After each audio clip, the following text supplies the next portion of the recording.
नमस्कार।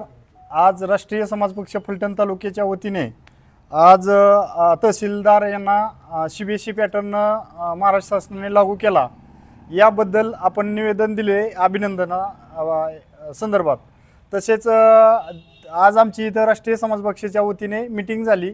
अहिल्याबाई होळकर यांची जयंती आम्ही दिल्ली येथे तालकोटरा या मैदानावरती फलटण तालुक्यातून आम्ही जाण्याकरता नियोजनाची मीटिंग झाली। तरी तालुक्यातून उत्स्फूर्त प्रतिसाद मिळत आहे। तरी आम्ही या ठिकाणी पूर्ण ताकदीने दिल्ली येथे जाण्याचे नियोजन केलेलं आहे।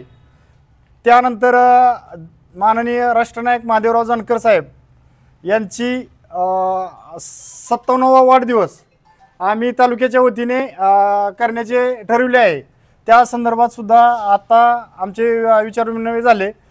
तारीख लवकरच साहेबांचे ही करून आम्ही तालुक्यात एक चांगला भव्य कार्यक्रम घेण्याचा आमचा आज विचारविनिमय सर्वांच्या मते झाला।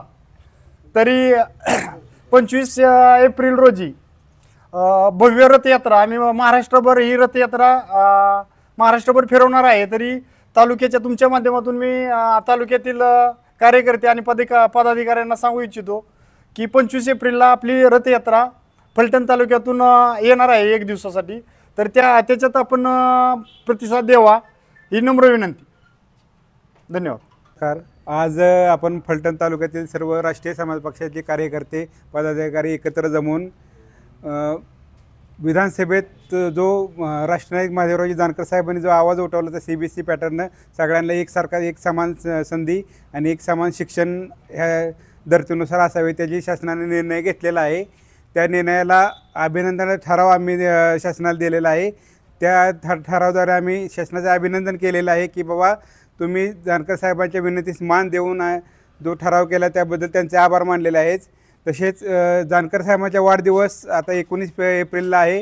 त्या अनुषंगाने आपण फलटण तालुक्यातील कार्यकर्त्यांची मीटिंग आता आयोजित केली होती।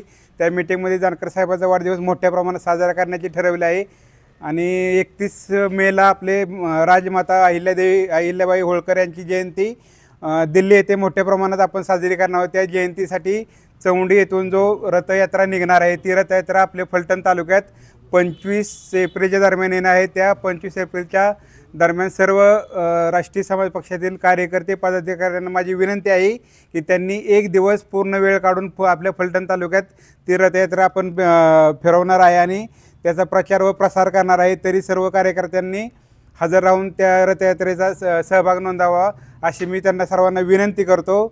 धन्यवाद।